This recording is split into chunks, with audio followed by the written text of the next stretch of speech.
Assalamualaikum warahmatullahi wabarakatuh. Halo teman-teman semua, bagaimana kabar hari ini? Semoga kita semua senantiasa mendapat kesehatan dan perlindungan dari Tuhan Yang Maha Esa.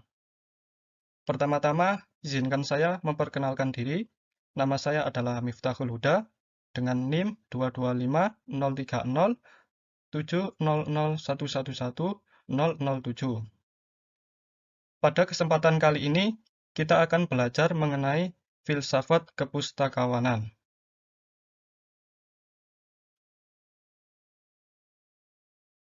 Dalam pembahasan kali ini ada beberapa poin yang akan kita bahas bersama-sama. Yang pertama adalah apa itu filsafat? Kemudian yang kedua adalah apa itu filsafat kepustakawanan? Dan yang ketiga adalah apa yang dipelajari dalam filsafat kepustakawanan. Mendengar kata filsafat, mungkin sebagian dari kita akan berpikir bahwa filsafat adalah sesuatu yang membahas secara mendalam. Pernyataan ini mungkin ada benarnya juga, tetapi ada beberapa anggapan di dalam masyarakat atau di media sosial yang menganggap bahwa filsafat itu adalah ilmu yang membuat kita menjadi ateis. Nah, ini pernyataan-pernyataan yang ada di media sosial yang sepenuhnya salah. Nah, lalu apa itu yang dimaksud dengan filsafat?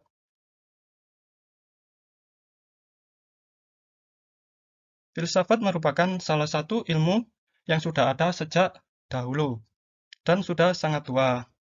Filsafat sendiri berasal dari bahasa Yunani, yaitu gabungan antara kata philein atau philos dan kata sophia.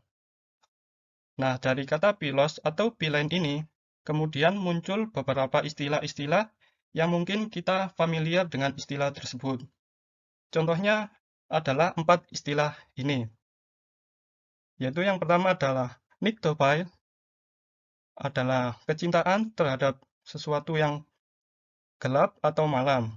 Kemudian Seraunophile, yaitu kecintaan terhadap kilat atau petir. Kemudian Selenophile, yaitu kecintaan terhadap bulan.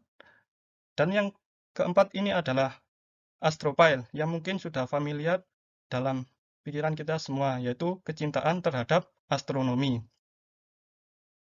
Nah, philos atau philein ini berarti adalah kecintaan yang sangat mendalam terhadap sesuatu. Kemudian adalah kata sophia. Sophia berarti kebijaksanaan atau kearifan. Atau dalam bahasa Inggrisnya kita sebut wisdom. Nah, dari kedua kata ini kita gabungkan menjadi filosofi atau diserap dalam bahasa Indonesia menjadi filsafat. Jadi, filsafat dapat kita artikan sebagai kecintaan terhadap sesuatu yang bijak.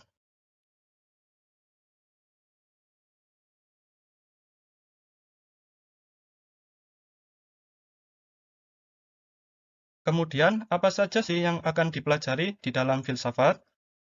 Nah, dalam filsafat, khususnya dalam ranah ilmiah atau akademik, filsafat akan mempelajari 3 topik besar. Yang pertama adalah ontologi atau metafisika.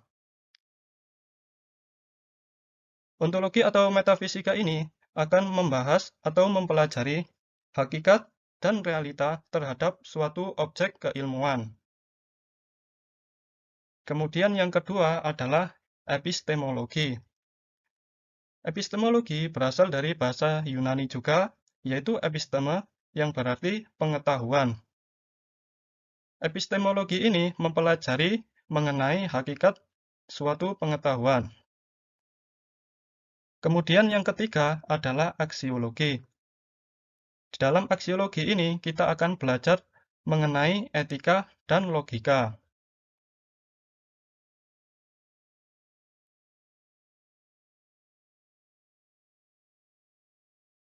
Nah, setelah kita membahas tentang filsafat, tentunya kita dapat memahami makna atau maksud dari filsafat kepustakawanan. Filsafat kepustakawanan adalah kecintaan yang amat dalam terhadap hal-hal yang bijak tentang kepustakawanan.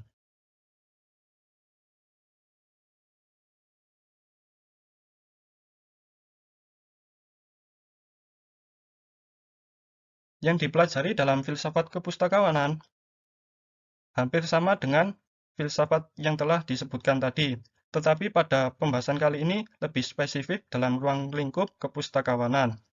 Yang pertama yaitu ontologi dan atau metafisika. Nah, ini kita akan belajar mengenai apa ilmu yang akan dipelajari atau objek yang dikaji. Dalam hal ini, kita akan membahas tentang pustaka. Kemudian, epistemologi, yaitu kita belajar mengenai bagaimana ilmu perpustakaan ini dikaji, dipelajari secara mendalam, serta diterapkan dalam kehidupan kita. Kemudian yang ketiga adalah aksiologi. Kita akan belajar mengenai etika dan logika. Etika ini kita akan belajar mengenai aspek baik dan buruk. Hal ini berbeda dengan moral, yaitu membahas aspek benar dan salah. Kemudian dalam aksiologi ini kita akan membahas juga mengenai logika. Nah, logika ini merupakan jalan pikiran kita bagaimana untuk menjawab suatu pertanyaan dengan logis.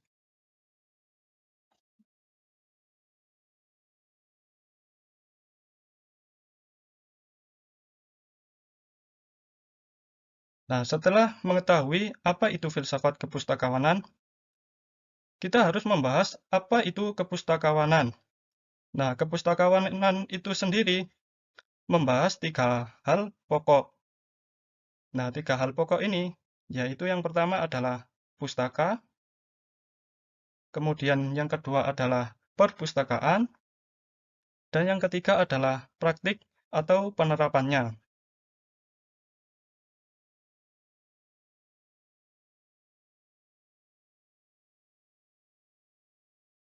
Yang pertama adalah pustaka. Pustaka merupakan kata dasar yang mewakili kata kepustakawanan, perpustakaan, dan pustakawan. Pustaka memiliki arti yaitu himpunan-himpunan pengetahuan beserta sarana-sarananya. Pustaka ini berbasis teks, contohnya bisa berupa buku, arsip, dan dokumen-dokumen yang lainnya yang bersifat dokumentaris. Termasuk dalam pembahasan presentasi kali ini, video ini termasuk juga dalam pustaka. Nah, kemudian apa sih tujuan dari pustaka ini? Tujuan dari pustaka ini adalah untuk melestarikan pengetahuan umat manusia, sehingga pengetahuan umat manusia dapat kita turunkan atau kita bagikan kepada generasi umat manusia selanjutnya.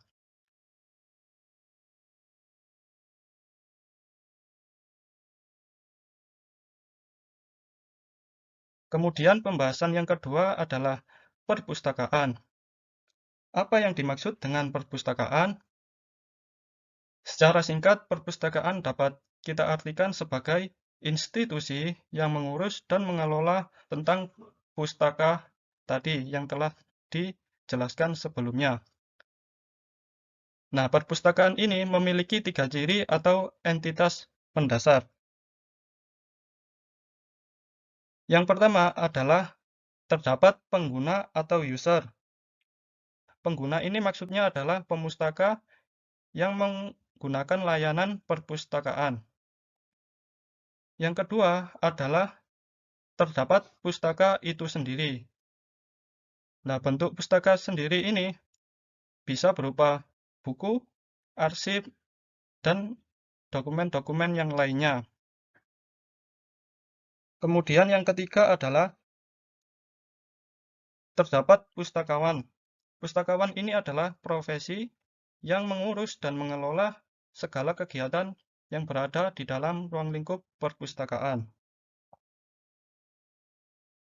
dan bertanggung jawab atas kegiatan perpustakaan tersebut.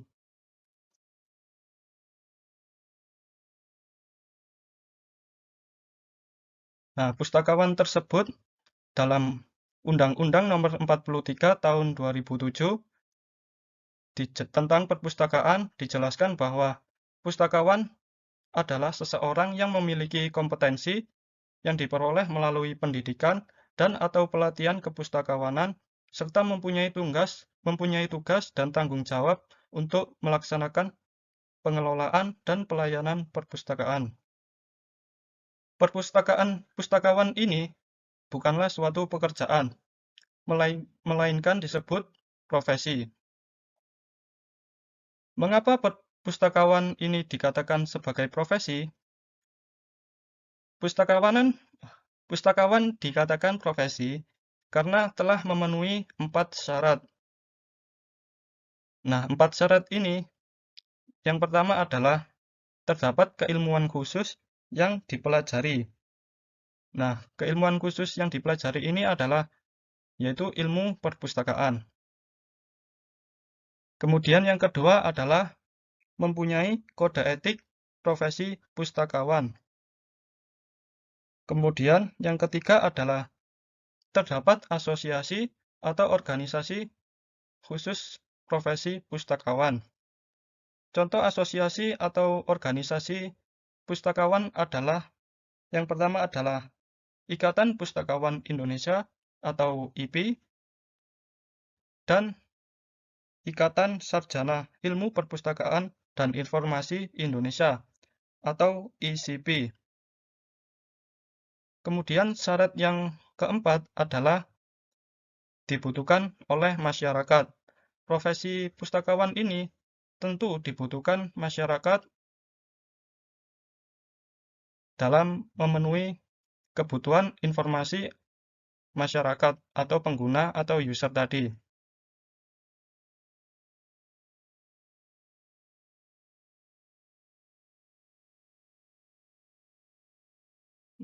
Kemudian adalah praktik atau penerapan ilmu perpustakaan, yaitu ada 2 bagian besar, yaitu bacaan, terseleksi, dan terhimpun.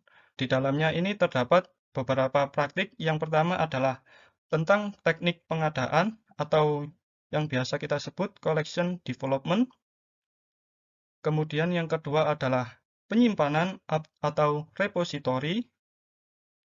Dan yang ketiga adalah pemeliharaan atau preservasi. Nah, ketiga praktik atau kegiatan ini tujuannya yaitu untuk menyeleksi dan menghimpun koleksi dengan baik. Kemudian bagian yang kedua adalah bacaan tersedia dan mudah diakses, yaitu praktik atau kegiatannya yaitu meliputi yang pertama sistem temu kembali, yaitu bagaimana suatu sistem untuk menemukan kembali dokumen atau arsip yang dibutuhkan.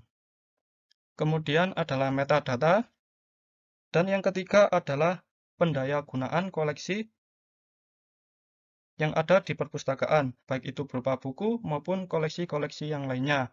Nah, tujuan kegiatan ini yaitu menyediakan bacaan dan mudah diakses oleh pengguna atau user perpustakaan.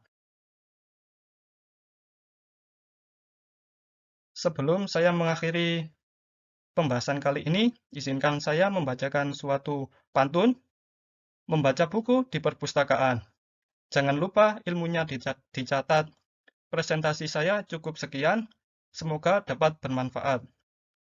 Terima kasih atas perhatian teman-teman yang menonton sampai akhir.